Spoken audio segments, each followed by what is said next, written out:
Bienvenue à On se livre, le balado qui met en lumière des personnalités fortes qui pensent le monde, chacune à leur manière. Je m'appelle Léa Clermont-Dion et je suis autrice, réalisatrice et chercheuse à l'Université Concordia. Je m'appelle Maïka Sondarji, essayiste, chroniqueuse et professeure en relations internationales à l'Université d'Ottawa. On est amis depuis 15 ans et on vous invite dans notre safe space où tout peut être dit. Allô? Allô Salut. tout le monde! Je suis donc bien contente de vous voir aujourd'hui. Ben, moi aussi, fait beau. Frédéric Allô? Bérard, tout le monde te connaît au Québec? Je sais pas. La majorité des gens. Tu me dis. Mais nous, on te connaît puis on t'aime. Ben, c'est c'est ça qu'on super. t'invite. Ben, moi aussi, je vous aime. C'est On- pour ça que je suis On là. te déteste pas, on t'aime bien, mais je vais quand même rappeler aux gens à la maison qui nous écoutent qui tu es. Bien sûr. OK. Doctorat en droit constitutionnel. Mhm. Denis Lévesque dit que tu as une mention exceptionnelle à ta soutenance. Mhm. Donc, plusieurs œuvres publiées, en plus d'être un constitutionnaliste chevronné. La fin de l'État de droit, droit à l'indépendance. Bon, je ne vais pas toutes les lire, il y en a comme 12 000. L'homme de paille, j'accuse les tortionnaires de Marcader. Oui. On nous tuera doucement. Le dernier, hein? Mhm. Chronique sur nos dérives médiatiques, politiques et environnementales. Excellente introduction pour découvrir Frédéric Merci. dans toute comment je dirais ça, Sa gloire, sa splendeur, sa splendeur intellectuelle et On fait pas d'euphémisme ici. Non, là. ça part non, fort, non, ça part exactement. fort. Là. Associé chez Gattuso, Bouchard, Mazzoni, ça, je connais pas. C'est un bureau d'avocat. C'est un bureau d'avocat. Bon, en plus de tout le reste, tu es également chroniqueur politique. T'aimes le monde. J'aime le monde. T'aimes le monde. Ça, c'est une caractéristique Oui, qui te beaucoup. convient beaucoup, hein? J'aime pessimiste, pas, on en j'aime parlera. pas tout le monde, mais j'aime le monde. Ceux qui n'aiment pas, ils les aiment vraiment pas. Et tu es aussi issu de Mont-Laurier, Bien sûr. de la Encore. grande région des Laurentides. Mon Moi aussi, patelin. je viens en quelque sorte des Ben oui. Laurentides, de Gord, donc on a Oui. ça en commun. Puis aussi, on pourrait dire que tu es célébré parce que tu as eu quand même quelques nominations, puis ça, je veux le dire, de récompenses. J'accuse les tortionnaires, je pense que c'était nommé au GG, au Ouais. prix du gouverneur général. On nous tuera doucement. Est-ce que ça a eu des nominations? Non. Non. Ben, Ça en mérite pas. ça ne mérite pas. Mais mérite Kadal, je suis pas. content. Je suis très content parce que cette histoire-là était absolument épouvantable. J'ai Non, travaillé non, très c'est fort. ça. Tellement, Ah. tellement d'années. Puis, en plus, on a un autre point en commun. On aime Denis Lévesque. Ah ben écoute, Denis, c'est mon grand ami. Ouais. On était ensemble mercredi, c'est un lancement d'un truc. Et puis Denis m'a donné d'ailleurs son piano. Hein? C'est moi, oui. Un beau piano. Ça 2 jours. Ben, Ouais, Denis, ouais. c'est parce qu'il est tu sais, on le connaît mal, nous, les Ouais. millennials gériatriques, mais moi, je l'aime. Moi, je De- l'aime parce que je l'ai rencontré souvent. Puis, écoute, c'est vraiment quelqu'un de bien. Denis Lévesque, c'est une des meilleures personnes que je connaisse, de un. Puis c'est Wow. une des personnes les plus cultivées que je connaisse. Ben, de c'est deux. ça. Puis ça, c'est le volet que les gens connaissent beaucoup moins parce que quand il était à LCN, il faisait vraiment trucs people. Il pouvait se promener avec un peu d'intellectualisme puis des trucs très, très people à gauche, à droite. Souvent, en fait.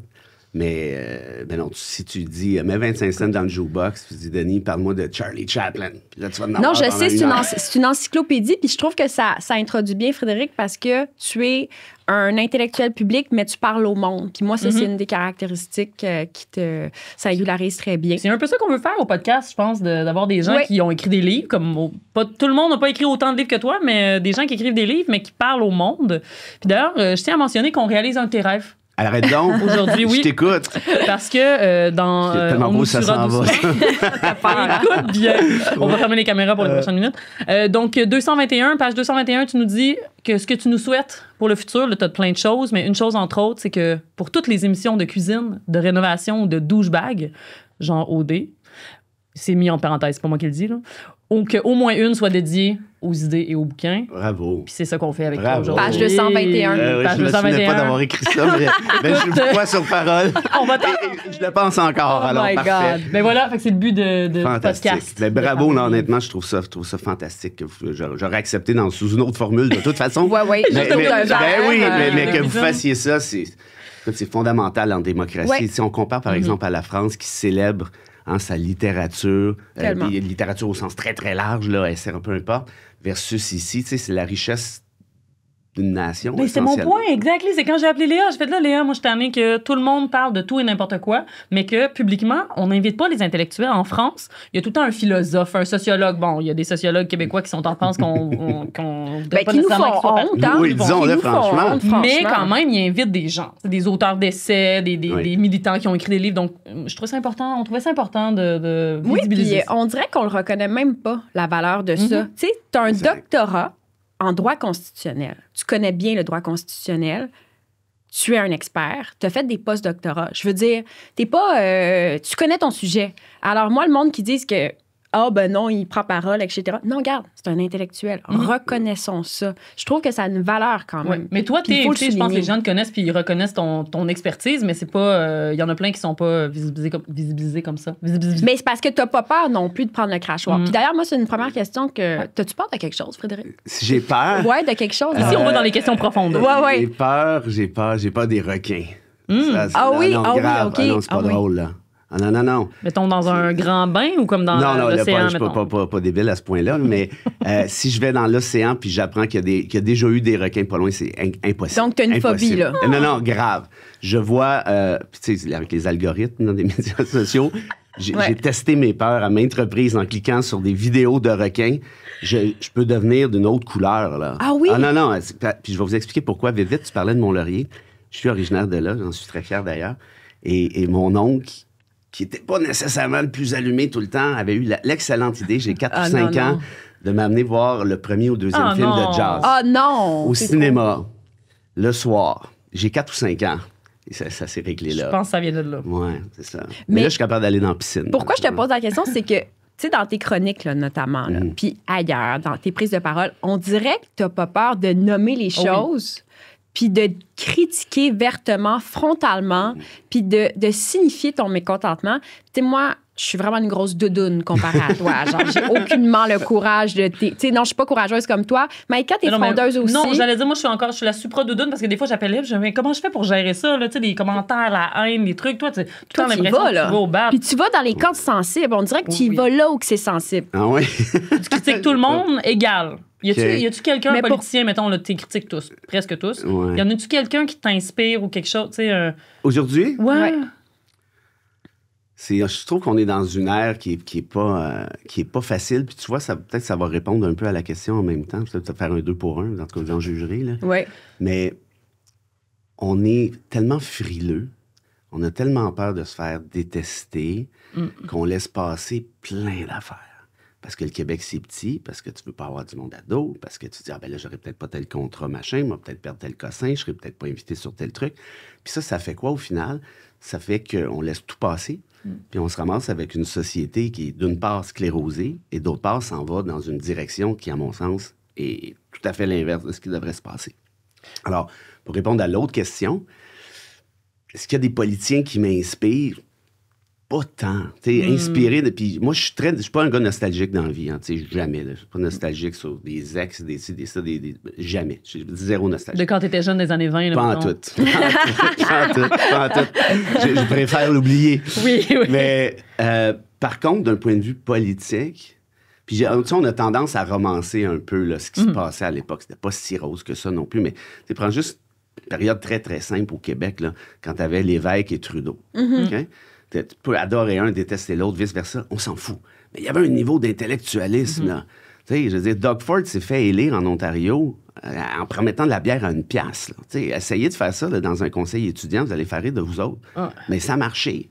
Et on est un peu... regarde encore ce qui est avec Legault, dernière élection, l'échec. Puis la dernière journée avant l'élection, avant le vote, il dit là, n'oubliez pas, là, je vais vous donner un chèque, on va l'avoir à Noël, mais là, pensez à moi aux prochaines élections. Tu l'as bien la voix. Comment ça, Chris, pensez à moi aux prochaines élections? C'est acheter le vote, ça, c'est interdit dans divers régimes. Pourquoi on est rendu là? Parce que c'est vrai qu'on est dans une espèce d'hyper-simplification de la pensée. Je veux dire, quand on regarde, mettons, la droite réactionnaire, mettons, américaine, juste sur la question de l'avortement, l'argumentaire est d'une simplicité, mais c'est fou. Pourquoi on est rendu là?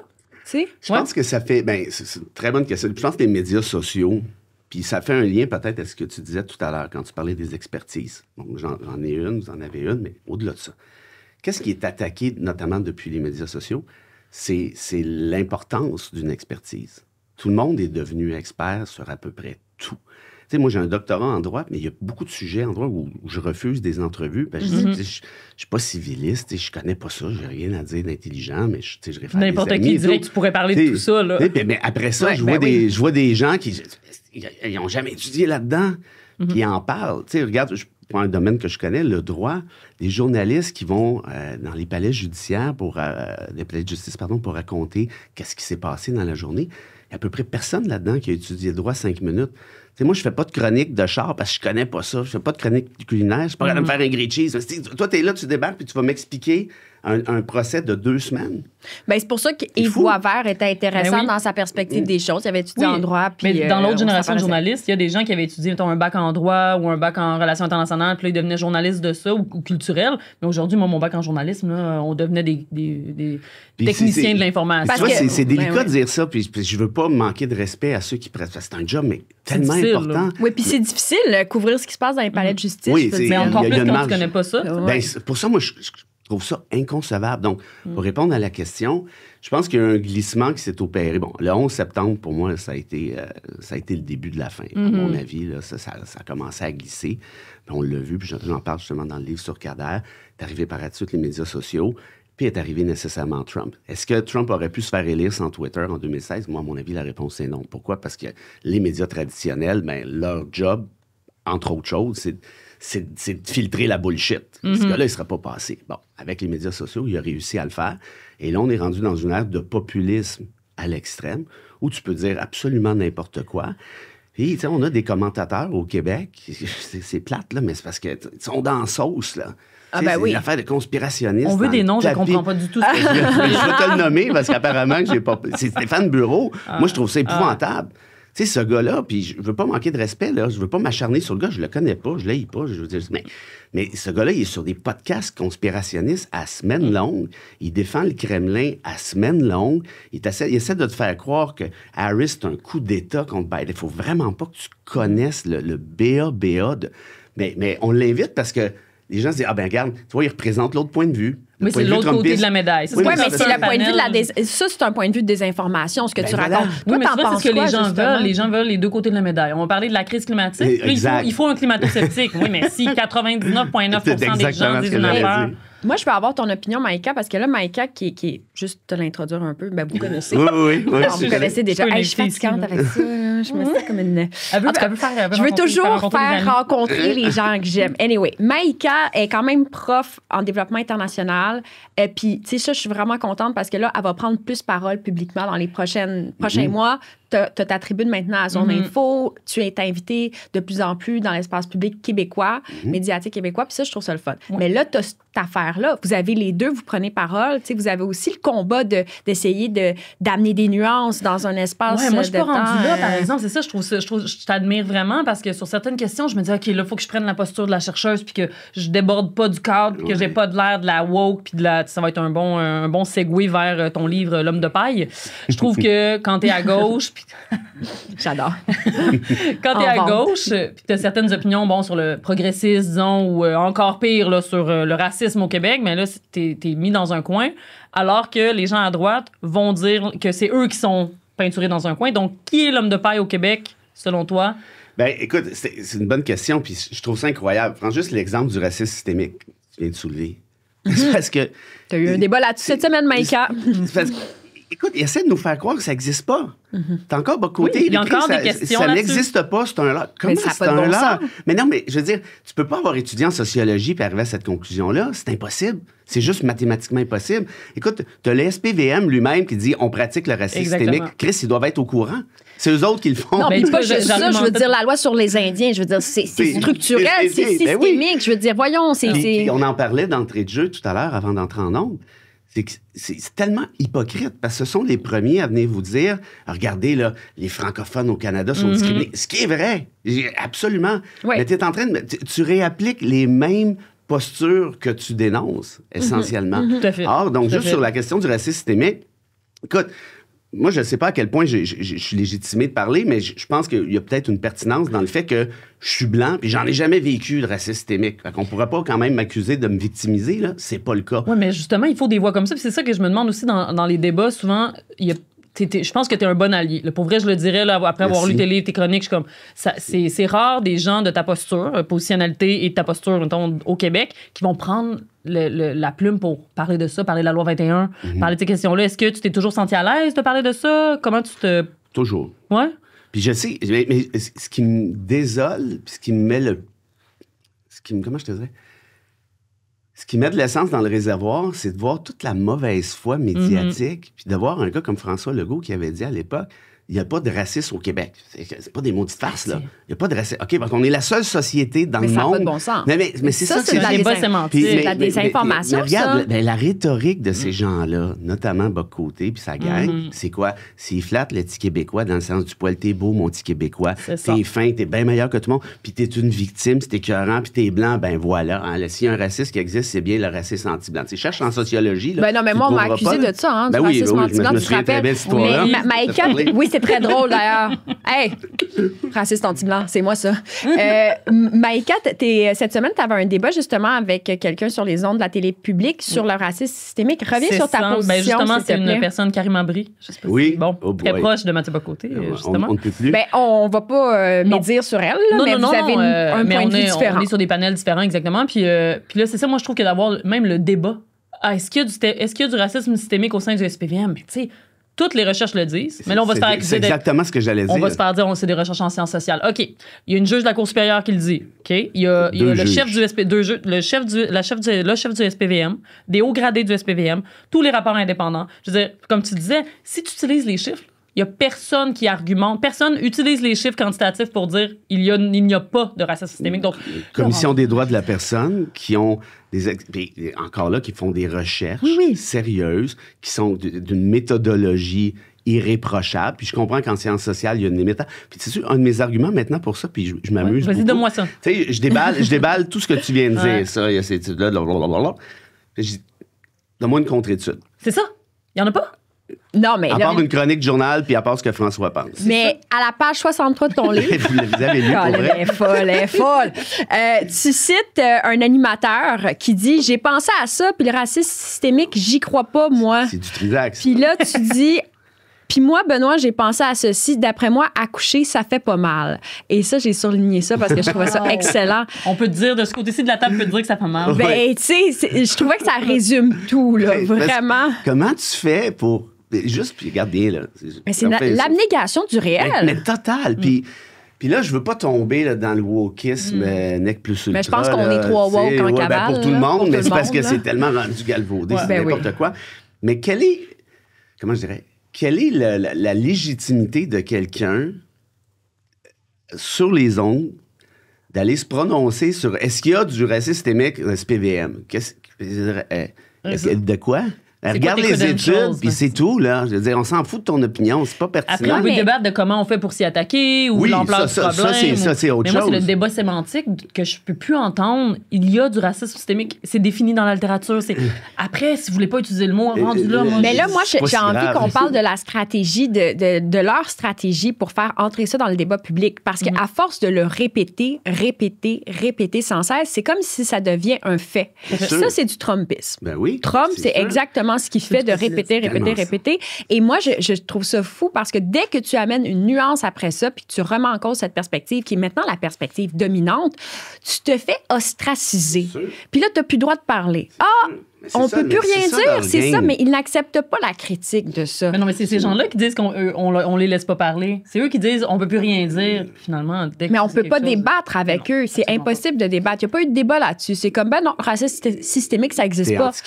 T'es anti-québécois et tu fais du racisme anti-blanc. Mais ouais, puis il y a une distinction que tu fais que j'aime beaucoup, c'est la différence entre intérêt public puis intérêt du public. Ben oui. Puis si tu veux, j'aimerais ça que tu me parles de ça, de comment tu penses que les chroniqueurs, surtout, mais les médias en général, vont comme switcher d'un à l'autre puis faire plus de l'intérêt du public.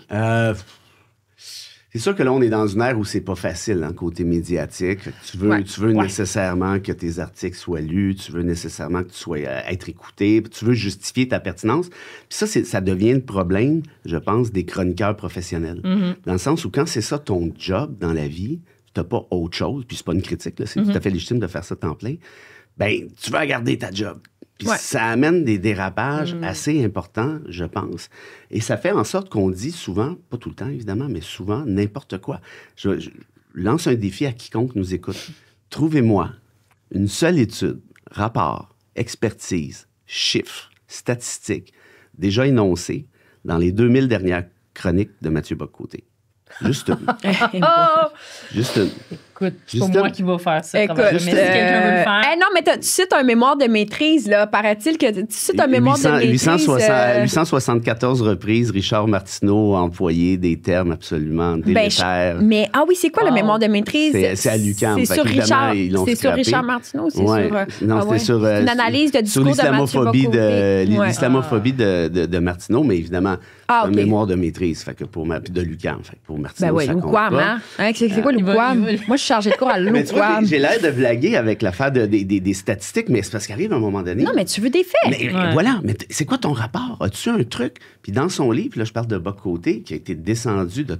Je disais, c'est du n'importe quoi, puis ça a été l'ai pas démontré, ça. Isabelle Haché l'a démontré, notamment, il y a plein de faussetés, il y a des mensonges. Tout à fait. Il prend une anecdote, parce que c'est monsieur anecdote, il va occulter les faits principaux pour aller chercher un truc de l'affaire. Vous voyez, c'est la preuve que, mais c'est Il y a parce un que c'est de doctorat en sociologie, tu l'anti-intellectualisme. sais très bien qu'une anecdote, c'est pas des données, là. Il a failli pas le passer, son Oui, je doctorat. sais. Mais moi, ça, je trouve On va pas ça faire de la médisance. extrêmement dangereux parce que ce sont des médiacrates. Maintenant, ils ont du pouvoir. Je veux dire, Mathieu Bock-Côté est parmi les personnes les plus influentes selon l'actualité.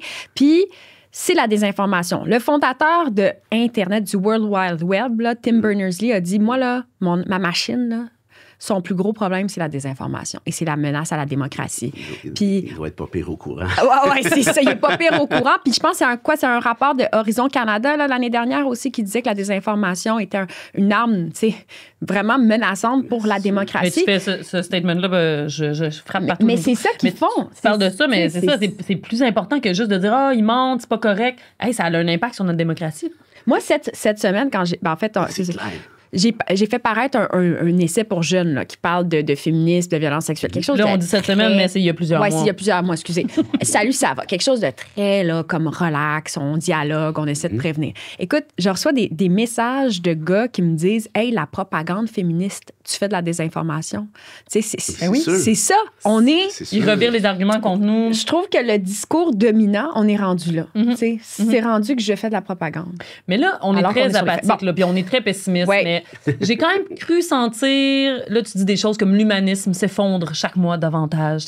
T'as l'air assez pessimiste. Est-ce que t'es quelqu'un de foncièrement pessimiste? Dans Parce la qu'on vie, chiale, là, on je veux chiale. dire, là. Ouais. En fait, non. C'est drôle, hein? C'est un beau paradoxe, ça veut dire. Mais ce qui m'amène à écrire des trucs comme ça, c'est justement parce que j'y crois encore. Parce qu'autrement, Chris, je ferais d'autres choses. Là. Tu sais, Ouais. Je suis pas, Oui, si- c'est pas ça. si cave que ça. là. Tu irais faire de l'argent au privé dans une... Tu serais riche. Je me débrouillerais, là, je ferais d'autres affaires. T'aurais un château Tu sais, Mont-Laurier. j'ai- là. oui, voilà. Ça serait une Consommerais bonne des idée. daiquiris en série. Hey! La définition de la richesse pour Léa, C'est bon, des daiquiris! J'avais un bon plan de carrière pour moi. Non, mais pour vrai, Vous c'est avez quoi? d'autres idées comme ça, hein? Vous n'aimez pas, hein? Je les prends toutes. Mais moi, je trouve que t'es quand même... C'est ça. Je pense que t'es un justicier. Je t'imaginerais dans Comte de Monte Cristo. T'aurais pu être le Comte de Monte Cristo qui a les valeurs à bonne place. C'est quoi tes valeurs cardinales? Il y a l'heure cardinale. Je te le dis, on va profond dans ce podcast. Ah oui, Ah c'est oui. aïe, aïe, c'est vraiment bonne. Oui, non, mais c'est impressionnant, sérieusement. C'est wow. Ben, la justice, évidemment. Puis pas parce que je fais du droit. Tu sais, parce qu'il n'y a pas grand-chose, moi, qui me fâche plus que l'injustice. Puis je parle de l'injustice au sens très large. Pour moi, du mensonge, c'est de l'injustice. Hein, quand tu es capable de mentir pour perpétuer, c'est exactement ce que vous dites là, depuis tout à l'heure, là, je rajoute rien à ça, là. Mais c'est une forme d'injustice, là. De dire non, ça n'existe pas le racisme systémique, la seule affaire qui existe, c'est le racisme. Mais c'est parce que ça a des impacts, là. Vous l'avez dit. Ouais. L'impact sérieux. Mais t'es sensible. T'es un gars sensible, je pense. Ouais, ben, Mais à plein de problématiques mais tu vois, différentes. moi, oui, mais je suis sensible. Puis là, apparemment, que j'ai un truc d'hypersensibilité, machin. Ah! mais à oui, l'époque je suis où, sûre que oui. tu sais, à Mont-Laurier, dans les années 80, c'était pas... On s'en foutait de ça, là. Mais je me suis rappelé de ça récemment. Je sais pas pourquoi, mais c'est drôle. Dans mon bulletin de maternelle, je commence à faire un petit bout, là. Monique Piché, si je me trompe pas. Allô, Monique? Allô, Coucou, Monique. Monique. Je sais pas si d'accord, c'est à l'écoute, mais si oui, bonjour, ça fait vraiment longtemps. Elle avait écrit « Frédéric est excessivement sensible. Oh! Oui. Puis c'est à peu près la seule affaire que je me rappelle de mes bulletins, honnêtement. Puis je sais pas, ma mère m'avait raconté ça ou mon père, je ne me rappelle plus. Hey, moi, je mettrais ça sur le dos de ton Mais livre. tu me fais penser ouais. à Kim Lizotte un peu. Kim Lizotte aussi est très sensible. C'est une amie, puis elle est comme très engagée, mais ça... Écoute, ça vient dans son ventre. Là. Ah C'est oui, comme, je elle est comprends tellement ça. sensible. Puis quand tu parles aussi de la cause des animaux, t'es vegan. On Ouais. sent que t'as un amour des animaux. T'as un amour de l'autre quand même. Même si des fois, là, t'attaques, là. T'es Mais pas tu sais, humeur. Mais t'es moi, derrière, frondable. là, la carapace, c'est clair que t'es Ouais. un gars hyper sensible. Mais C'est tu vois, évident. écoute, je suis pas psy, mais j'ai l'impression, je peux me tromper, que justement, ces attaques-là que je fais sont justement commandées par mon hypersensibilité. OK. En disant, Chris, ça n'a pas d'allure. Faut que ça n'a pas de sens. C'est pas vrai, c'est pas juste. Puis je sais pas si c'est dans un truc, mais il y a quelqu'un qui m'a parlé de ça récemment, je me rappelle plus. Une autre anecdote, puis j'arrête après ça. Là, mais Mais parce non, que mais je non, pense mais que c'est pour quand même- ça. je pense que celle-là est quand C'est même bon. assez drôle. C'est bon. À Mont-Laurier, j'ai, je sais pas, là, 8-9 ans, peut-être 10 ans, en tout cas. C'est l'école de la carrière, toute petite école de rang. Puis il y a une église, comme il y en a partout, en région notamment. Je me souviens plus du nom de l'église en question, c'est pas grave, mais tout juste à côté de l'école en question. Fait que la cour d'école mène à l'église, si tu veux. Puis là, il y a un toit oblique, là, nécessairement. Et là, j'étais avec deux petits culs, on est 3. On lance des roches à savoir qui va la lancer la plus haut. Bon, des affaires de petits culs de 8 ans, là, Ouais. rien de fascinant jusqu'à maintenant. Jusqu'ici, on sait pas où ça s'en va, mais on est passionné. Mais j'aime quand même ça. Et là, on garoche ça de toutes nos forces, puis là, c'est bon, l'affaire de petits culs qui s'amusent. Et là, il y a une prof, en fait, qui agissait comme surveillante, se relayait. Elle te ramasse les 2 petits culs par les oreilles, puis elle te les envoie chez la directrice qui s'appelle, je ne sais pas si elle est encore en vie, si oui, je la salue, Benoît de Forgette. Puis elle te les ramasse, et puis là, qu'est-ce qui se passe? Puis elle dit, vous, là, mes 2 petits maudits païens, puis vous êtes parce que c'était des Jéhovah. Oh my God! C'était les Brières. C'était 2 frères ou 2 cousins. Aïe, aïe. Et là, ça m'avait tellement mis en... Parce que je les avais accompagnés jusque dans le bureau de la directrice. Puis là, elle dit, là, ils ont lancé des roches sur l'église, ils n'ont pas de respect pour Dieu. Puis Benoît Forgette était relativement cool, là, mais écoute, ça fait longtemps, là, de mémoire. Puis là, elle dit, qu'est-ce que tu fais là, toi? Je dis, ben moi aussi, j'en ai lancé des roches. J'ai dit, ça n'a rien à voir avec la religion. Puis, en tout cas, bref. Elle dit, va-t'en, là. Je dis, non, je ne vais pas m'en aller. Je dis, Pardon? Oui, j'avais, je sais pas, 8, 9 ans. Mérard le Puis j'avais fait- justifié. Non, mais ça venait me chercher, je trouvais ça non, mais j'ai des dégueulasse. frissons que t'en J'ai des parles. frissons. Mais j'ai mais Ça, parce que je trouve que écœurant. toute ta Ouais. vie est là. Non, Peut-être, écoute, c'est vraiment ça, parce que toi, tu pour ça que c'est compliqué, défends ma vie. des groupes. Effectivement, mais moi, je ne sais pas ce que vous en pensez, mais il y a toujours, je trouve, un moment dans l'enfance, là, comme ça, qui nous marque, que c'est là où les valeurs dont je parlais se déterminent. Je ne sais pas si toi, tu as un moment comme Et ça. bon, il l'a vite de même, mais j'ai pas d'histoire aussi profonde. Mais dans à ton raconter. livre, tu sais, t'en parles un peu. Oui, là, mais t'as j'ai quand même un des- livre sur la mixité raciale qui sort, puis Ah. j'utilise. Mais tu le fais aussi, tu sais, d'utiliser des expériences de ta vie pour faire réfléchir les gens. Puis c'est vrai, bon, j'ai pas une anecdote précise en tête, mais je trouve que ça parle aux gens. Puis tu me racontes ça, puis là, je vois plein de tes prises de position. Tu sais, je trouve que d'ancrer ça dans ton histoire de vie, mais ça permet Mais aux gens non, de mais c'est parce réfléchir. qu'on a tous un moteur. Tu sais, moi, je me Mhm. rappelle quand j'étais enfant, là, je voyais mes 2 parents, là, puis je chantais que ma mère puis mon père s'aimaient pas. Tu sais, ils s'aimaient pas. Tu Je sentais, chantais oui. ça. J'avais comme 4 ans, puis à un moment donné, j'ai dit à ma mère, je pense que tu dois t'en aller. Tu dois te séparer. Wow. Puis tu dois être À libre. 4 ans? J'avais 4 ans, je vous jure. Mais Mais c'est tu- rien ouais. contre mes parents, tu sais, je Non, les non, aime ben non, beaucoup, mais je le évidemment. sentais. Puis tu sais, je voulais qu'elle ait une liberté financière, une indépendance. Puis elle travaillait pas. Et ça me choquait. J'étais comme, faut que tu aies ton indépendance financière. Je te jure, j'avais 4 ans. 4 ans. Ouais, Ta j'avais mère ça. devait te regarder d'un air Ah non, ébahi. non, mais c'était quelque chose, Mais La petite c'est poule. comme, il y avait ça. Puis il y avait aussi, moi, dans le cours d'école, j'étais pas capable d'accepter l'intimidation. Genre, je voyais comme des gens se faire intimider, puis j'allais toujours voir l'intimidateur, puis j'avais genre 7-8 ans, puis non, même pas, 6 ans. Puis, je veux dire, je voulais me battre. Ah. J'étais prête pour me battre, Elle pour était- défendre. Elle était Tu sais, belliqueuse. je m'étais fait couper les cheveux très courts. J'arrête pas de raconter cette anecdote-là, mais c'est parce que ça m'a marqué. Là, comme à 6 ans, tu te fais couper les cheveux vraiment courts, c'était bizarre. Mais ça, là, ces petits moments-là de l'enfance, je trouve qu'ils nous déterminent quand même. Ben, Tout c'est est sûr. écrit. Avec mes enfants, je le vois un petit peu. Là. Il y a quand même des traits de caractère. Puis ça m'amène à une autre question sur, tu sais, tu parlais justement pessimisme, optimisme, mais t'enseignes depuis 25 ans. Ça, est-ce que ça te nourrit? Pourquoi tu le fais? Écoute, je me suis tanné pendant la pandémie. Ça a été difficile, là, les trucs de à distance, hybride, machin, revenir plus. Là, j'ai fait, regarde, J'étais épuisé. J'ai pris une année off l'année passée pour lancer l'autre projet là, que je viens de faire. Puis là, j'ai recommencé cette année. Puis ça va super bien. Honnêtement, je pense que j'avais... Le retour en personne, c'est différent. J'ai l'impression que la pandémie a créé un univers de pessimisme, notamment chez nos jeunes. Moi, ma fille a fait son bac à McGill. Je pense qu'elle a vu des gens à la fin de sa 3e année. C'est pas des farces. Là. Elle a fait ça à distance. Puis moi, les étudiants qui débarquaient, parce que j'enseignais... en première, là, 2-3 ans, en 2e aussi, mais il avait quand même vécu la pandémie.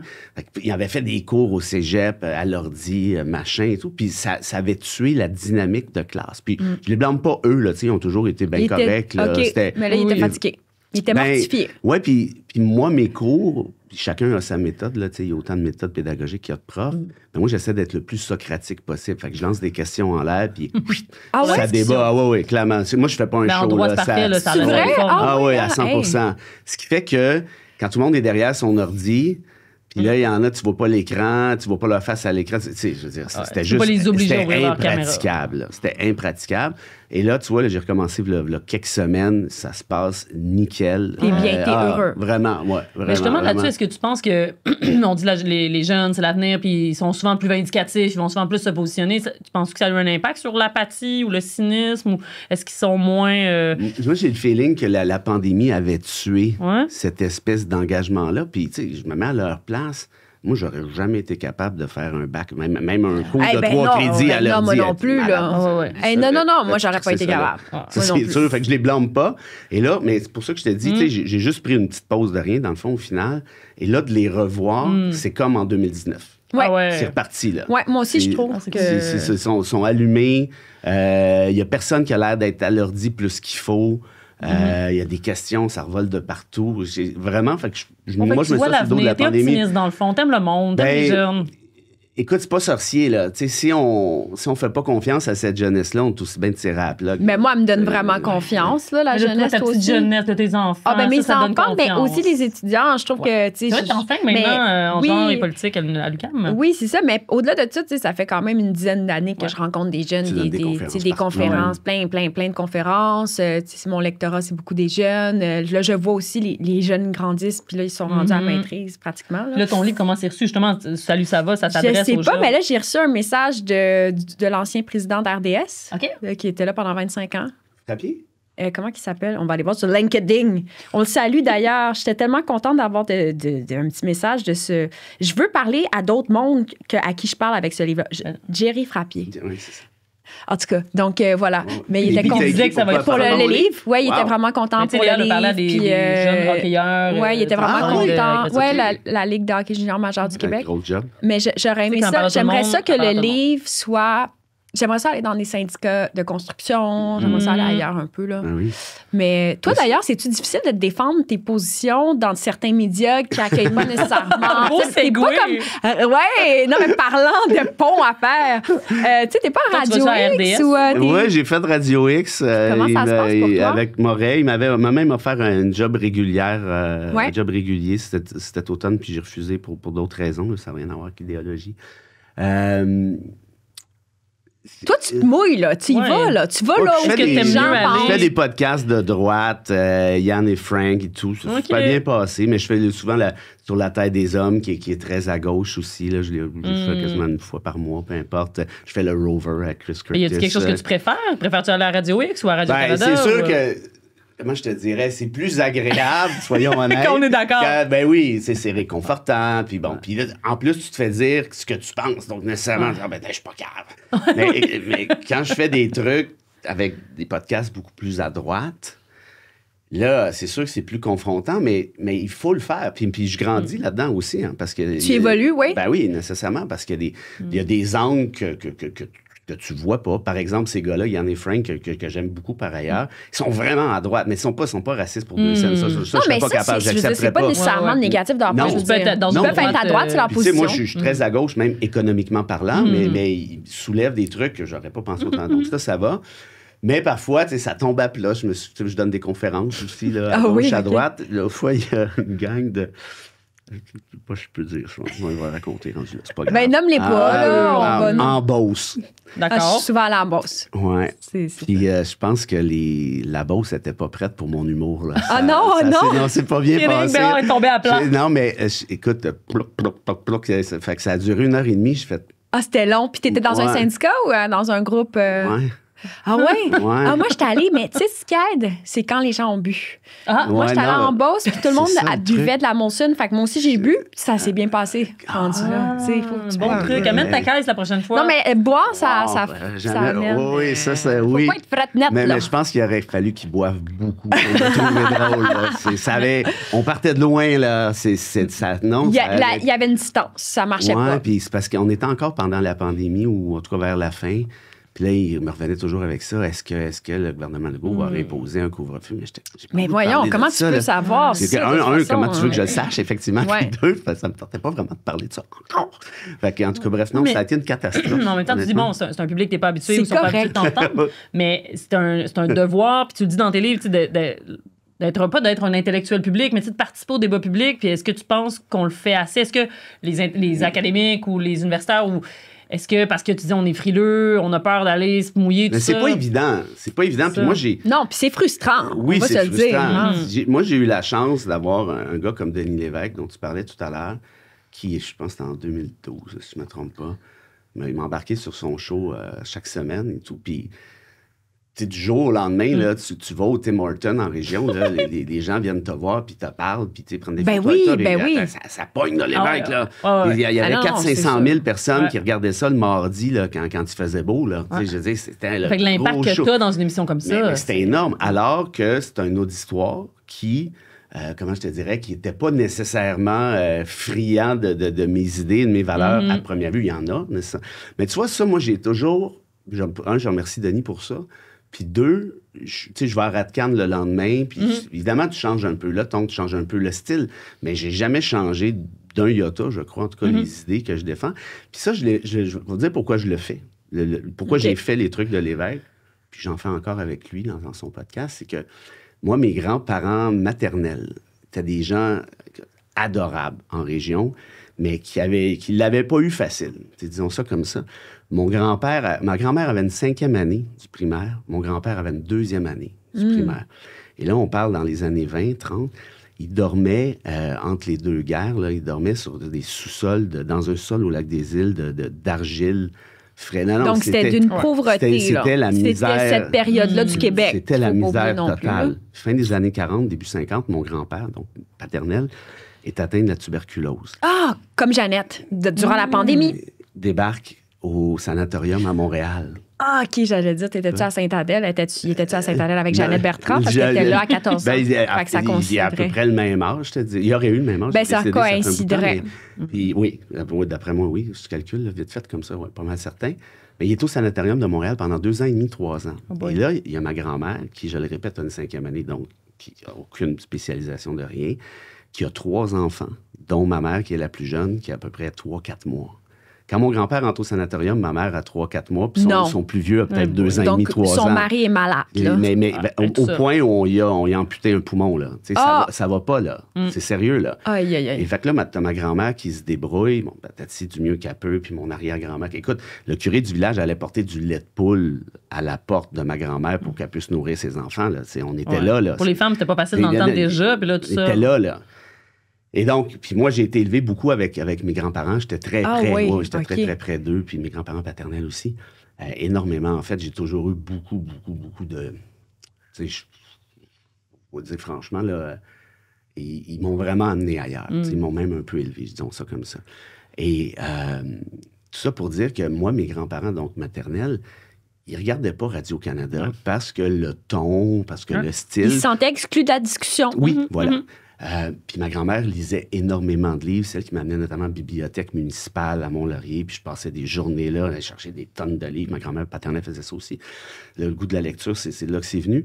Et puis d'ailleurs, la dernière fois que je suis allé, c'est drôle, à cette petite bibliothèque-là, qui a été détruite depuis parce qu'ils en construisent une autre, je vous jure, moi, j'allais là, passer mes journées complètes là, à lire des bonhommes au début. Je te feel Pendant que ta complètement. grand-mère Même disait chose Daniel ici. Steele. Ouais, ouais. Puis voilà, exact. Puis je sais pas, là, 2-3 ans, je suis là pour une conférence, j'ai du temps à tuer dans le jour. puis je m'en vais dans le même raccoin que j'allais toujours. Ah, puis tu t'as senti l'odeur, puis tout. Écoute, je suis là, puis je tape mes trucs. Je sais pas ce que je faisais, peu importe. Tu brailles. Puis, non, mais attends. Moi, je braille juste t'entendre. Puis je veux pas que ça ait l'air c'est vraiment pas prétentieux, je vous jure, mais juste pour vous donner un peu une idée. À un moment donné, bon, j'étais carré de travailler, puis je me promène voir s'il y a encore les anciens livres, tu sais, les Bourassa, les biographies de Bourassa, l'évêque, machin et tout. Puis là, je réalise que j'étais assis tout juste devant la section que mes livres. Oh, wow! Fait que là, ça t'a ému. Ah, c'est tellement beau! Ben, je veux pas que ça a l'air têteux, hein, puis ça a l'air prétentieux, mais je non, me mais suis c'est dit, fou, C'est le ça. chemin qui est fait, là. t'étais de mes grands-parents. Ouais. Puis, tu sais, c'est pas si compliqué que ça, écrire un livre aujourd'hui, on s'entend, là, il en écrit pas mal. Ouais, mais moi, j'ai beaucoup de manuscrits, c'est pas tout bon. Ouais, Non, c'est ça. Écoute, Pas ça, tout c'est bon. peut-être un autre débat, mais ce que je veux dire, c'est, je veux pas que ça sonne prétentieux du tout, mais ça m'a fait réaliser que, tu sais, si mes grands-parents m'amènent pas là, quand je suis petit, je fais sûrement d'autres choses dans la vie, ce qui n'aurait pas été grave, là. Mais, tu sais, bon, bref. L'impact de tes ben, pas tes ancêtres, mais tes grands-parents puis tes ancêtres. Nous, Clairement. je le vois beaucoup, moi, ma famille vient de Madagascar, d'origine indienne. Ouais. Puis là, souvent, beaucoup dans les philosophies africaines, tu sais, comment tes ancêtres vivent à travers toi, puis comment on n'est pas seul, on n'est pas les individus, tu sais, la philosophie des cartes, puis l'individualisme, puis en Occident, on pense toujours qu'on est le self-made man, le self-made Ben oui, women. Ça, c'est n'importe Mais quoi. c'est n'importe ça. quoi, tu sais. Puis là, on le réalise juste avec nos grands-parents, mais tout là, le parcours de nos parents, de nos grands-parents, même s'ils n'ont pas fait comme nous, ils n'ont pas fait d'études, je sais pas si toi, tes parents ont étudié à l'université, Pas mais du tout. c'est ça. Non. Mais mes parents n'ont pas de secondaire, en fait. Mais Ah c'est ouais? pas juste ça Ouais. l'impact qu'ils peuvent avoir sur toi. C'est dans le sens où on a fait d'autres choses complètement que nos parents, mais l'importance qu'ils ont eu, que ces gens-là ont eu sur notre vie, c'est. Ah non, mais c'est incroyable. Puis c'est pour ça que je raconte l'histoire, parce que mes grands-parents maternels, eux, regardaient TQS dans le temps, parce qu'ils étaient interpellés. Puis savez-vous quoi? C'était vraiment pas des caves, là. Ben non. C'était des gens, tu sais, mais qui avaient des valeurs humaines. Je pense notamment à ma grand-mère qui était catastrophée que je sois pas catholique, que je sois pas croyant. Elle dit, pas vrai, elle dit que je sois pas croyant. Elle disait, crois en ce que tu veux, Frédéric, mais crois en quelque chose. Puis là, je disais, grand-maman, je crois en l'humain, bout de Christ. Elle dit, c'est pas assez. Mais je dis, oui, c'est assez. Puis je dis, moi, la vie, non, mais on s'obstinait, ben, on s'adorait, là. C'était quelqu'un d'exceptionnel. Et cette dame-là, qui, je le répète, une 5e année, m'a inculqué des valeurs intellectuelles, pas juste des valeurs humaines, des valeurs intellectuelles comme pas grand monde ont pu m'inculquer, même des gens avec des doctorats. Fait que moi, tu sais, je l'ai fait le doctorat. Ça vient de là. Oui, ça vient de là. Mais tu sais, les diplômes, Ouais. j'y crois. Je crois que ça prend une expertise, mais en même temps, on est gâtés quand même au Québec. Puis il y a plusieurs formes d'expertise aussi. Tu sais, moi, j'ai fondé un organisme qui s'appelle Femmes Expertes parce qu'on veut redéfinir c'est quoi un expert. Tu sais. Dans les médias, il y a encore 7 fois sur 10, quand on appelle un expert, c'est un homme. Puis là, il va parler avec une voix grave. Il va porter un habit. Mais, tu sais, on est toutes sortes d'experts. Puis c'est pour ça que je disais, j'aime ça que dans tes chroniques, tu touches des sujets que les gens de ta positionnalité, là, disons, un homme, tu sais, qui est blanc, qui a une expérience, qui a un standing d'avocat, tu sais, va parler de ces affaires-là. Mais aussi, tu sais, en plus de ça, je trouve que tu te permets de sortir de la tour d'ivoire d'université. Ouais. Puis, je veux dire, là, je me semble que je t'ai vu dans une vidéo où tu chantais. Là. Je sais pas si j'ai halluciné, là. Mais, Je sais pas si mais je sais pas, les Pornflakes. Non, OK, c'était peut-être pas toi. Ah, oui, tu chantes. Non, mais. J'ai eu un groupe pendant longtemps. Ben, tu vois, je suis pas pire dans mes recherches. Mais ceci dit, bon. Ça m'insécurise Non, un peu. on va pas pincer sur play, là. Ce que je voulais dire par là, c'est que quand même, tu sors de la tour d'ivoire de l'université, tu fais du journalisme aussi terrain, puis je veux dire, écrire Jacqueuse et Tortionnaire de Marc Adair, c'est sortir aussi je veux dire, du droit constitutionnel, de là où on t'attend. Pourquoi tu as écrit ce livre-là? C'est arrivé, mais ça va compléter la réponse. Je trouve qu'on a un devoir comme intellectuel, comme spécialiste, comme expert, appelle ça comme tu veux. Puis il y a des degrés, il y a des niveaux, il y a des variations sur thème, bref, de communiquer ça. Écoute, moi, j'ai étudié sur le bras du Québec, là, au final. Oui, exact. On a tous étudié sur le bras du Québec en passant. Ça m'a... oui, c'était pas le fun de payer mes frais de scolarité, mais c'est quand même... En rétrospective, c'est rien, là. Oui. C'est le Québec qui m'a payé ça. Puis on a ce devoir-là, cette obligation morale de le repartager. Puis ça fait partie du lien démocratique, à mon sens. Parce que tu peux pas avoir de démocratie si tu n'as plus d'expertise. Puis c'est ça qui est, à mon avis, un des principaux dangers. L'affaire de Kader, ça a été compliqué. Là. J'ai mis 7 ans de ma vie, j'ai laissé ma santé mentale en partie. Là. Ouais. Ça n'a pas été drôle. Je peux comprendre. Ça n'a pas été drôle. Quand je suis revenu de Guantanamo, là, Ça a pris 3 jours. J'ai remis le manuscrit. Puis après ça, là, je suis tombé dans une spirale. Là. C'était dépressé. noir. Là. C'est pas une dépression, c'est un burn-out. Mais c'était noir. Là. C'était noir. De longtemps. voir ce genre d'inégalité-là dont tu parles.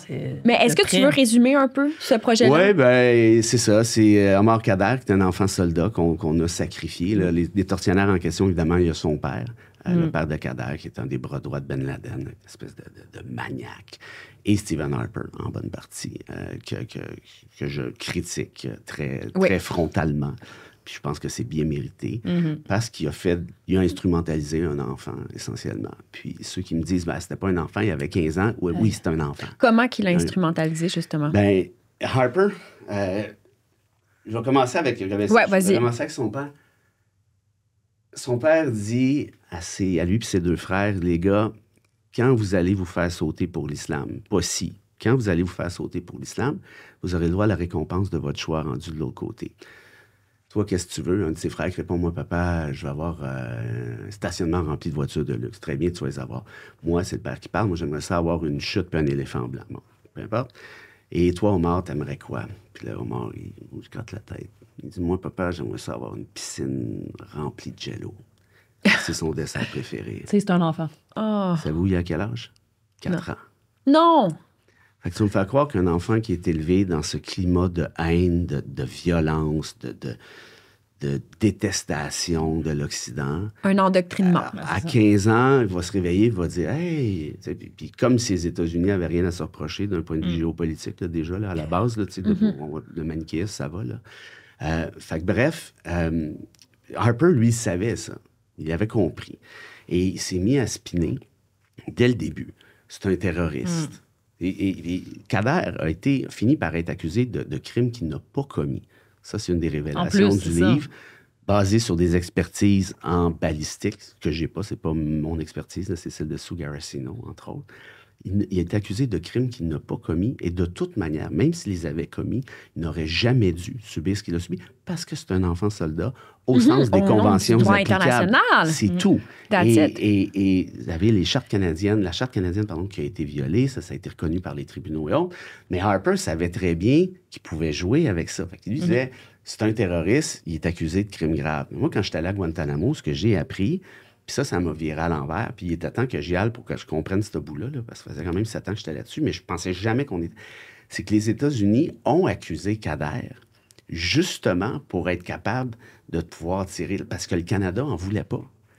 Les États-Unis ont voulu leur tourner Khadr. Puis ça, je l'ai su par Hillary Clinton. Hillary Clinton disait à Harper, reprenez-le. Et tu te rappelles, avec il voulait la fermer, la prison, à un moment donné.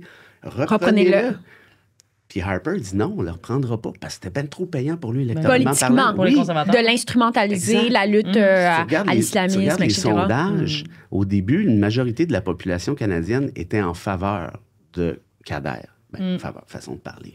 Plus ça allait, plus les appuis diminuaient. Et à la toute fin, écoute, je pense que c'est l'avant-dernier sondage, c'était fou, là.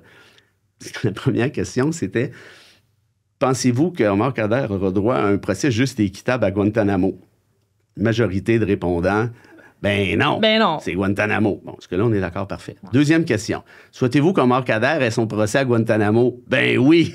C'est ça, parce qu'on veut, c'est une patate chaude. Tu viens de me dire que c'est pas juste, c'est pas équitable. Et ça, Harper a joué là-dessus à temps plein et ça a fonctionné. Il est allé, puis écoute, je veux pas manquer de respect aux victimes, aux familles des victimes, évidemment. Mais c'est parce qu'il est allé jusqu'à appeler, quand Khadr a reçu le 10,5, puis là, on parle de ça comme si c'était une subvention aux terroristes. C'est un règlement hors cours, là. Si c'était rendu au bout, il y aurait eu 25-30 millions. Oui, c'est un règlement hors cours. C'est pas un cadeau là, que Trudeau il a fait.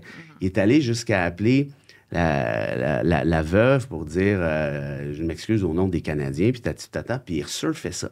Et quand le livre est sorti, moi, ça a été une grosse affaire, là, cette affaire-là. J'ai vraiment travaillé fort, puis Guantanamo, ça m'a brassé pas mal. Ça n'a pas été évident.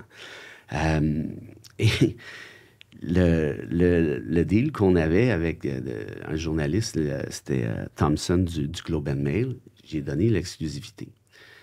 Il dit, parfait, on va te faire un show, on va te faire front page, tout le truc, bon, excellent. Mais il dit, il y a une condition, j'ai parlé à mes boss, on veut donner le droit de réplique à Harper. Là, je dis, vous trouvez pas qu'il a eu assez le droit de réplique? Ben, c'est quand même là, intéressant, le droit de Il y a eu réplique le discours d'Harper. pendant- Bon. Et là, je dis, OK, ben, il répliquera ce qu'il voudra, là, puis that's it. À la veille, le livre sort dans quelques heures. Je m'en vais à RDI avec Julie Drolet, puis il sort le lendemain, là. Puis l'article sort en même temps.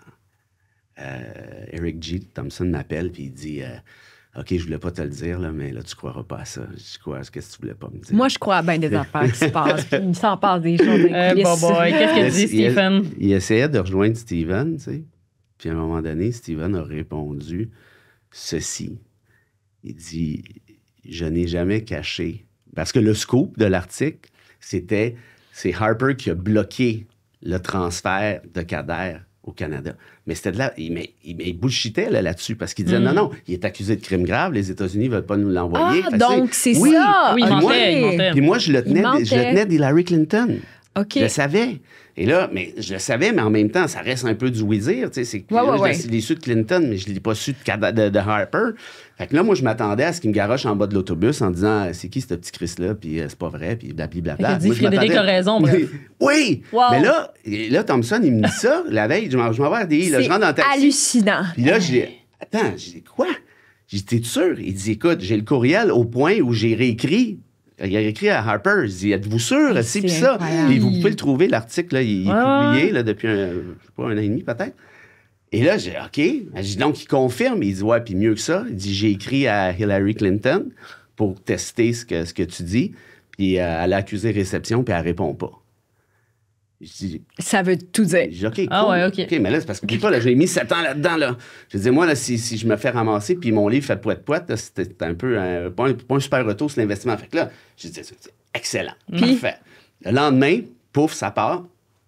Le journaliste m'appelle, il dit, l'article est le plus lu sur le site du Globe and Mail. Oh, wow. Right. Puis là, on est en fin de journée. Comment ça qu'on savait pas ça au Québec, que ça se passait? Il me semble que ça n'a pas été mis de l'avant, ça. Non, il me dit, mais va pas voir les commentaires, par exemple. Aïe, aïe, aïe. Je suis allé voir les commentaires et là, j'ai compris.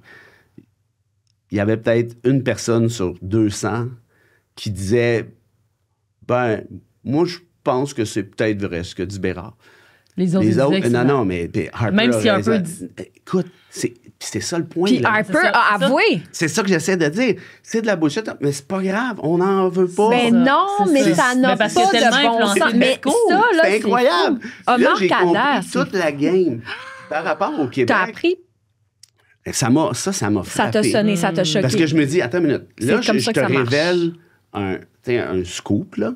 Je pense que c'est important. Puis là, ça a un impact sur les relations diplomatiques, potentiellement, hein, parce que là, c'est une discussion entre Hillary Clinton, qui est le secrétaire d'État, et le premier ministre du Canada. Tu sais, c'est quand même pas si pire. Je t'explique, preuve à l'appui, que ce gars-là a bullshité tout ce temps-là puis qu'il a sacrifié un enfant soldat malgré la volonté des États-Unis de nous le retourner, chose qui peut être confirmée peut-être par le refus de Clinton de répondre. Et tu as même le principal intéressé qui dit oui, c'est Mais non, vrai. ça n'a pas de bon sens. Puis tout le Mais monde non. fait... Ah non, mais quand Trump dit des choses, C'est puis fou. des On est mensonges rendu clairs, l'autre puis les gens bord. se font dire, il ment, ça me dérange pas, c'est pas grave. C'est Non, il y a incroyable. des gens qui sont honnêtes. Non, par mais on rapport à est ça, ça a pas rendu. de bon Non, sens. mais on revient, on boucle la boucle là, de la désinformation. Clair. On est dans une ère Clair. de mensonges. Je veux Complètement. dire, Anna Arendt a écrit là-dessus, là, mais on est encore là-dessus. Plus tu mens, arrive un moment donné où plus personne te croit. Ben, exactement, mais on est rendu là. Mais c'est hallucinant, cette Faux. anecdote. Je Mais ça, capote. c'est tellement, ça démontre ce qu'on vient de dire sur les Le débats pauvre publics. Marc Kader, en l'importance. plus, je suis allée voir sur Facebook. Tu sais, j'ai essayé de trouver son profil. Je me Ouais. disais, il est rendu où? Tu sais, il vit sa petite Sa vie, conjointe, là. sa conjointe Pauvre petit, est écoute. plus... on avait échangé un petit peu, mais... Non, c'était- écoute, là, il est brisé, cet homme-là. Non. As-tu c'est- vu Rojek? Le Hein? film Rojek sur Non. c'est Zainé Haikal qui s'est rendu donc rencontrer des prisonniers de l'État islamique. Puis c'est sur l'endoctrinement. Donc, Ben elle fait oui. juste parler pendant 2h30 à des gens qui sont endoctrinés, là, carrément. Mais tu sais, c'est fascinant, en fait, de voir justement à quel point on peut être dans la désinformation, dans le mensonge. Et ça m'a rappelé Shoah de Landsman. Puis je l'ai dit à Zainé, moi, j'ai vanté son film partout, même si le film peut déranger des gens, parce que c'est un point de vue, celui de la manipulation. Mais je trouvais que, tu sais, ça peut aller loin, la manipulation. Ah, c'est incroyable. Et la manipulation et de l'enfant Ben, c'est ça. et des gens qui vont commenter puis qui vont dire ça. Moi, je Mais trouve quand ça c'est un épeurant, enfant, ce c'est que tu encore me dis. pire. Ah non, J'aime c'est- pas ce que tu me dis, là. Non, ça me trouble. C'était pas le fun. Puis quand j'étais à Guantanamo, ça, je m'étais un petit peu infiltré. Puis J'avais bullshité pour rentrer, puis là, je m'étais mis à parler à des juges. Tout le monde haït la justice à Guantanamo. Là. Les juges en particulier, là, ils savent que c'est une joke. Là. Ils sont pas caves. Là. Ils le savent. Puis ils se mettent à te parler de... Ils savent que la plupart des gens qui sont détenus n'ont même pas d'affaires là. Tu as eu 780 détenus au total à Guantanamo depuis le début. 780. Là-dessus, il y en a 41 qui ont été accusés. Donc, si je sais compter, il y en a 739 qui n'ont pas été accusés. Là. Commence à faire du monde. Et sur les 41 accusés, il y en a seulement 2 qui ont été condamnés. Et des 2, il y en a seulement une condamnation qui a été reconnue par un tribunal valide aux États-Unis. C'est fou. 1 sur 780. Mais toi, tu as réussi à t'infiltrer C'était resté combien à de temps? Guantanamo. Comment ça t'a changé? Parce que, tu sais, tu te rappelles-tu quand on avait visité la prison au Burkina Faso? À un moment donné, on a visité, on était comme stagiaires de coopération internationale, puis ils ont eu la bonne idée nous faire visiter une prison de visiter une prison. Mais c'est les conditions, puis c'est des gens qui avaient fait des crimes là, mineurs, il y avait des trucs. Oui, mais c'est les conditions qu'on a vues. Il n'y avait pas de procès prévu, là, il n'y avait rien, les gens tombaient par terre. C'était vraiment... Moi, ça m'a marqué. Ils nous disaient, non, mais c'est normal, c'est pas hors de l'ordinaire. Crime, on avait 18 ans, ils nous amènent là. C'est plus des êtres... ils n'ont plus leurs droits humains respectés, mais c'est rien comparé à Non, c'est Guantanamo, ça. Mais ce que je veux dire, c'est que ça nous a choqués, ça nous a marqués. On Ouais. est encore là 15 ans plus tard, puis on s'en rappelle. Toi, comment ça t'a changé de voir Guantanamo? Moi, l'histoire m'obsédait déjà depuis un petit bout de temps. Puis, tu sais, j'en fais une couple de reportages. J'étais au Salvador avec le dictateur le plus cool en février. Après ça, j'étais allé au Nicaragua. J'ai été suivi par un espion du gouvernement. Non, parce qu'ils font ça là-bas. Ils te fournissent un guide à l'hôtel, mais c'est quelqu'un qui te surveille là, à Ortega.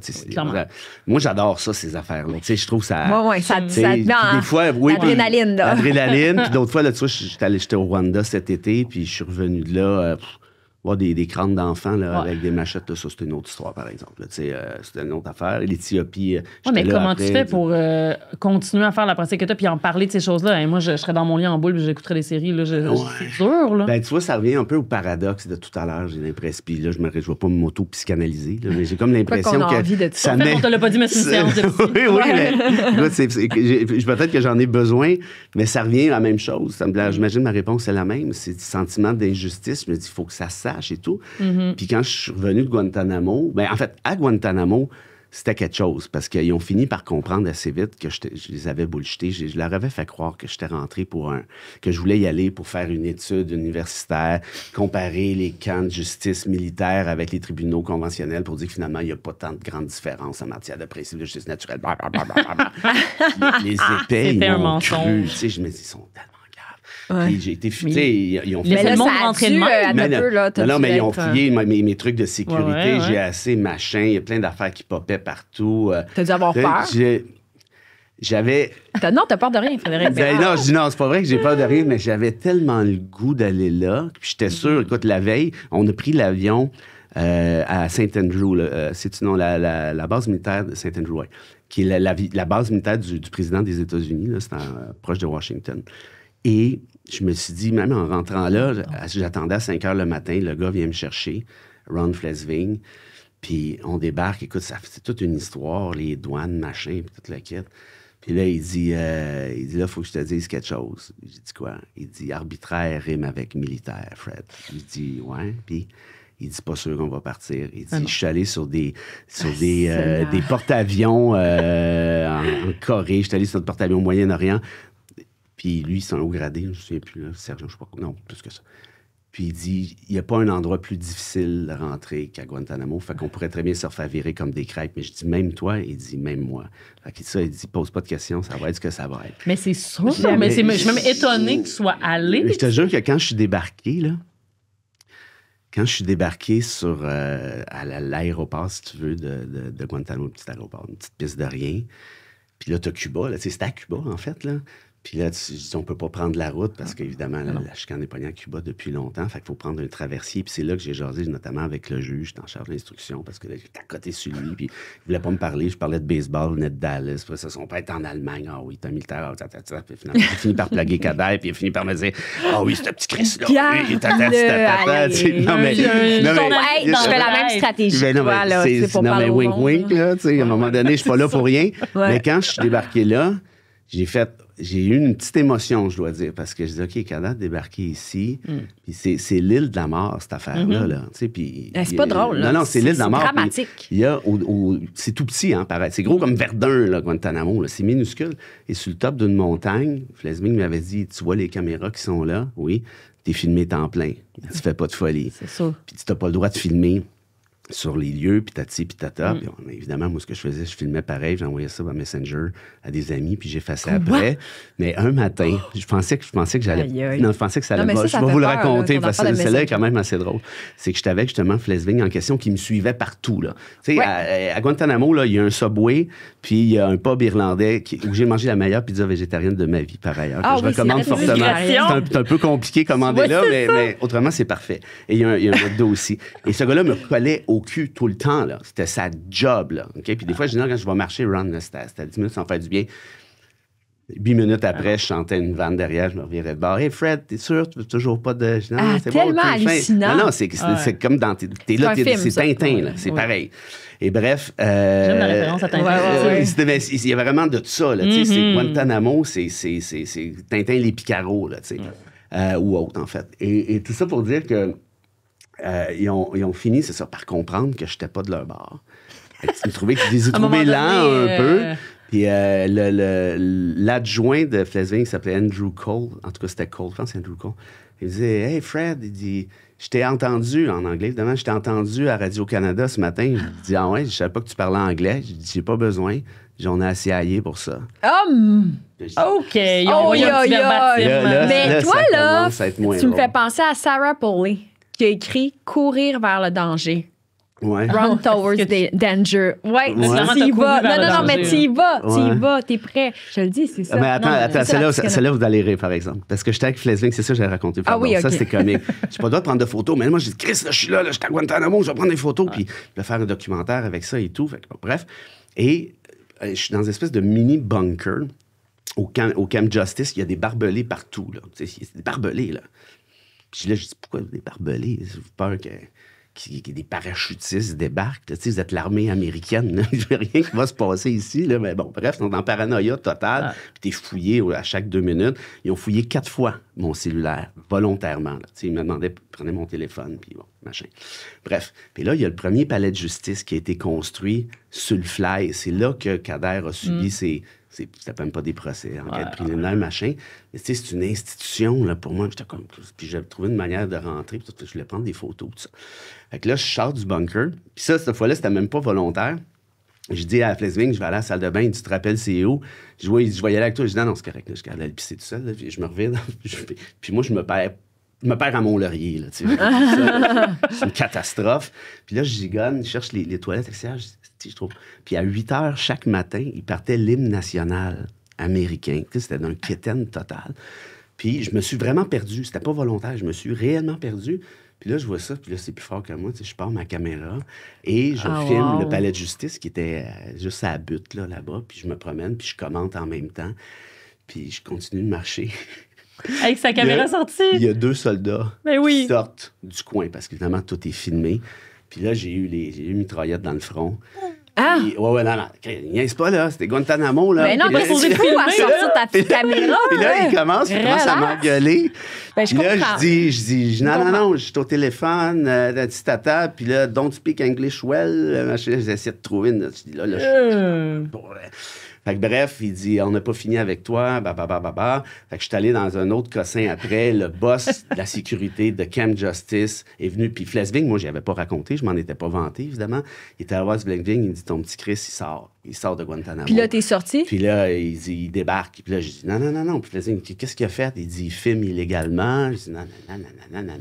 T'aimais ça? Puis là, il y avait un petit côté de moi qui aimait ça, j'avoue. Il n'allait pas mettre à Guantanamo. Ça. Run towards the danger. J'adore ça. mais cette fois-là, les mitraillettes, c'est la première fois que je n'avais d'en face.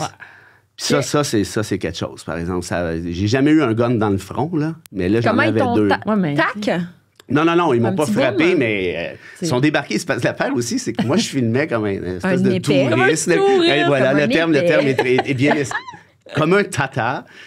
Puis là, tu vois deux soldats qui je sais pas s'ils ont 18 ans, là, qui débarquent sur le coin de même avec un Et Chris, ça saisit, là. Non, Ça saisit son mais visage, j'imagine que ça je te remet en jure, là. perspective aussi l'expérience de Kader. Tu sais. Ah non, mais Tu dis, ça, hey, un c'est- jeune là, qui Ça, c'est fait- une chose, c'est- mais c'est fou. Et Ouais, mais ça- c'est quand même, tu sais, Écoute, c'était quelque chose. avec ton passeport canadien puis la face que t'as peut-être moins peur aussi que des gens comme ça qui ont fait. Ils m'ont même dit à un moment donné, ça c'est Flesving, il me dit Hey Fred, mauvaise nouvelle. Parce que là, quand ils ont fini par comprendre que je donnais des entrevues, puis j'avais fait tu sais, la rondelet classique, j'ai mes chroniques régulières, mais tu sais, Arcan avait appelé, puis une coupe de cossins, Masbourian et tout. Bon, bref, je faisais ça. Fait que là, il avait compris. Là. Fait que là, il essayait de voir, puis là, il me demandait envoie-nous tous tes articles et toutes tes chroniques, même ce que tu as écrit sur Guantanamo avant. J'étais comme Dude, t'aurais pu faire tes recherches. voyons, Là. Tu sais, il y a Google aujourd'hui, je te dis ça de même, là, mais c'est vraiment facile de savoir que trouver j'ai écrit t'es un qui. livre sur Ben oui. voyons, c'est pas compliqué. Là. En tout cas, et là, il me dit dans Van, il dit là, Fred, bad news, ouais, il dit on pourra pas partir comme prévu. Je dis non. Il dit non. Je dis comment ça? Fred, je te l'ai dit, militaire, ça rime avec arbitraire. Il dit ça te dérange pas de rester avec nous autres? J'ai dit ben combien de temps, mettons?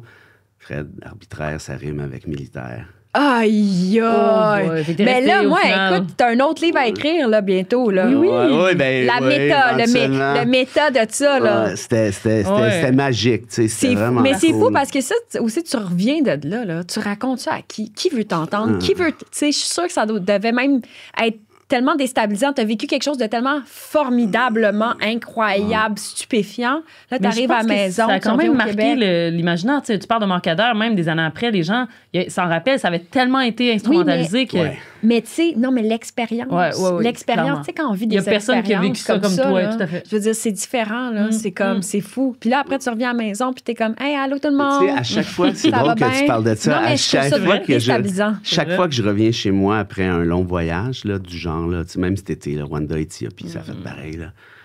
Je me dis, dans mon condo d'Hochelaga, je me dis, c'est que j'étais insignifiant, là.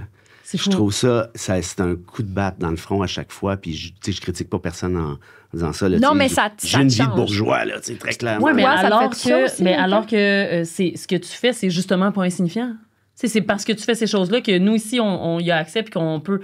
Moi, je pense que c'est tellement pas insignifiant. Ben, je comprends ton Mais sentiment. toi, là, tu de te sens donner. comment quand tu reviens de voyage? Parce que toi aussi, tu Ouais, mais voyages moi, je fais quand- pas des reportages comme ça sur des sujets parce que dans l'académique, moi, je ferais pas une recherche à long terme. J'y ai souvent pensé, là, j'avais un projet sur les femmes mères porteuses en Inde, tu sais, Mais qui tu portent vois des enfants. injustices quand même si- Tout à fait. Elle a beaucoup voyagé, là, Oui, Maïka. mais je sais pas comment dire. Moi, je vais voyager pour voir.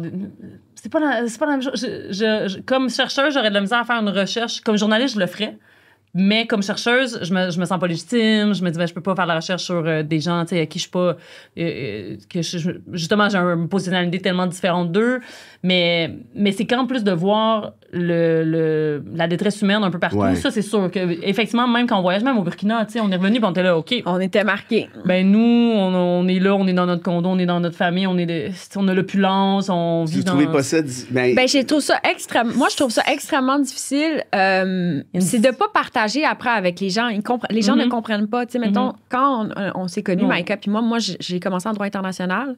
Puis je voulais faire du droit international, mais à un moment donné, j'ai trouvé que c'était trop bureaucratique, puis ça m'emmerdait. Je pense que C'est j'étais vrai, plus une candidate pour l'aide directe, genre être dans le feu de l'action. Puis, tu sais, je commençais à avoir des contrats avec Oxfam. Puis à un moment donné, il m'avait invité à aller au RDC Congo. Tu sais, j'avais 19 ans. Mais finalement, ça n'a pas marché parce que c'était trop violent à ce moment-là. Oui, Mais ça l'est je encore. me rappelle avoir été sur une mission à Tegucigalpa, au Honduras. Puis là, la violence était invisible. Puis les coopérants me parlaient de leur expérience de comment la violence, elle était là. Tu sais, il y avait des enseignants qui s'étaient fait tuer. Eux, ils avaient vécu plusieurs coups d'État. Je veux dire, on avait vu d'autres. Puis c'était la détresse dans les yeux. Puis quand j'ai vécu ça, et d'autres voyages, justement, c'est comme, tu reviens ici, puis tu essaies de parler de ça aux gens, puis les gens comprennent pas ça. Non. Puis je trouve ça... Moi, ça m'a... Ça t'aliène un peu, tu peux ça pas en parler à m'aliène, personne, tu sais, il y a personne qui comprend tu vraiment. veux le vivre. C'est pour ça que ce qu'on a vécu ensemble, maintenant, au On s'en Burkina, parle souvent. tu sais, c'est comme fondateur aussi. Tu sais, c'est des expériences que tu veux vivre avec quelqu'un à qui tu peux parler après parce que, crime, t'as vécu Mais quelque chose. aussi, là. c'est C'est fou. ça humaniserait le monde. Tu sais, moi, je travaille beaucoup sur le racisme systémique, Oui. c'est la colonialité, puis de pas avoir ces expériences-là. Moi aussi, plus tard, je suis allée au Burkina après le coup d'État, puis Ouais. il fallait pas sortir son cellulaire, puis je savais pas, puis j'ai sorti mon cell pour filmer le marché ou quoi que ce soit, Tu puis l'as je me su. suis fait dire, là, Ah, t'as vu le changement? En fait, c'était militaire. À ce moment-là, il n'y avait pas d'occidentaux. On est resté dans l'hôtel. Ah oui, quand t'as donné ta conférence. Quand j'ai donné des formations. Puis, mais c'est de parler de ça aux gens qui n'ont pas vécu ça. Moi, j'ai fait toujours seul ces voyages-là. Fait que c'est vrai ce que tu dis. Parce que personne ne veut venir avec toi. Là. Peut-être, oui. Peut-être un peu, mais... Ben, nous, on viendrait, mais on a des jeunes enfants. Oui, vous avez d'autres choses à faire. Ben, non, mais moi, c'est une frustration que j'ai dans le sens où avoir des jeunes enfants, ça fait en sorte que il y a plein de choses que je voudrais faire, des documentaires, que ça se passe.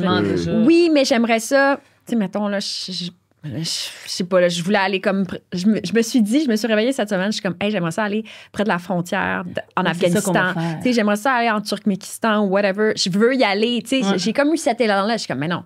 Mais t'as 2 jeunes enfants, tu vas pas faire ça. Mais j'avais cet élan-là cette semaine. Je me suis dit ça. Ils sont jeunes encore, mais je pense qu'on va pouvoir le faire. Puis je pense que, comme tu disais, dans la dualité entre notre position de bourgeois puis notre capacité à faire les choses, ben je pense qu'il faut utiliser notre pouvoir pour faire ces choses-là. Parce que si on se dit, on peut pas le faire parce que on n'est pas bien placé, whatever, mais non, mais il y a personne d'autre. Il n'y a pas qu'il y a personne d'autre qui le ferait, mais on va mourir, on va écouter OD, là.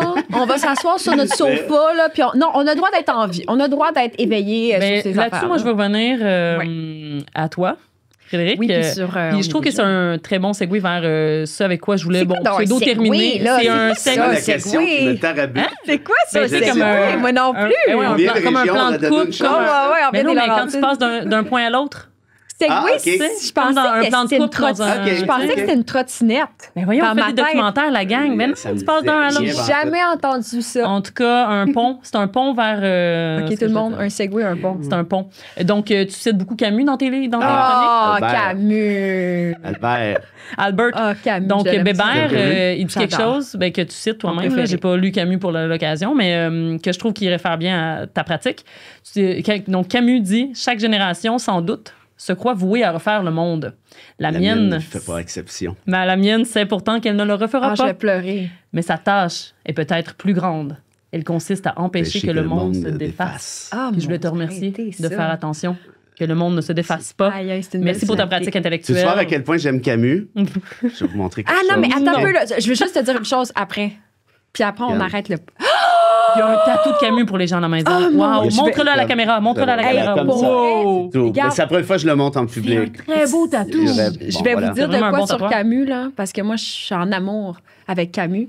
Quand j'avais 20 ans, j'étais tellement déprimée, post-2012, post-crise étudiante. J'étais vraiment là, dans une phase dépressive à Paris. Là. Puis j'étais comme, c'est quoi le sens de la vie? Et je suis replongée. J'avais un séminaire à l'Institut d'études politiques sur Camus. Wow. Et là, c'était extraordinaire parce que ça m'a donné un souffle de comprendre. Face à la mécanique de l'absurde, c'est quoi? C'est la révolte. C'est ça l'essence de Camus, notamment. Puis ça m'a fait du bien de le lire. Ça m'a redonné le goût de vivre. J'avais plus le goût de continuer. 2012, ça a été... Vraiment. Alors, quand tu me dis que t'as un tatou Camus tatoué sur le bras, ça m'émeut vraiment. Je savais que tu l'aimais, mais je savais pas ce point. Ouais, non, ben Camus, puis j'ai même mon ça fait avec toi, d'ailleurs. Mon dernier petit cochon s'appelle Albert. Il y a des petits cochons à la maison. C'est un peu maniaque, là, mais c'est comme ça. Là. Faut m'aimer comme ça. C'est tout à fait normal. Tout le monde se fait un tatou de leur auteur préféré. Ben, merci pour cette belle chute. Pour faire un jeu de mots avec la chute de Camus. Bravo. Wow, on a des référents. On a de la suite des idées. On va faire les choses. Merci beaucoup. Fantastique. C'est vraiment important ce que vous faites. Puis, merci. Bon, on se reparle bientôt. Écris-en d'autres. J'en reviens pas. Genre, ben là, les amis, allez sur le site Les Libraires. OK? Il y a beaucoup de livres à lire. J'accuse. On nous tuera doucement. D'ailleurs, c'est un très beau titre. L'homme de paille. Et plusieurs autres. Les Libraires, on les encourage. Librairie indépendante. Merci beaucoup, Frédéric Bérard. Merci.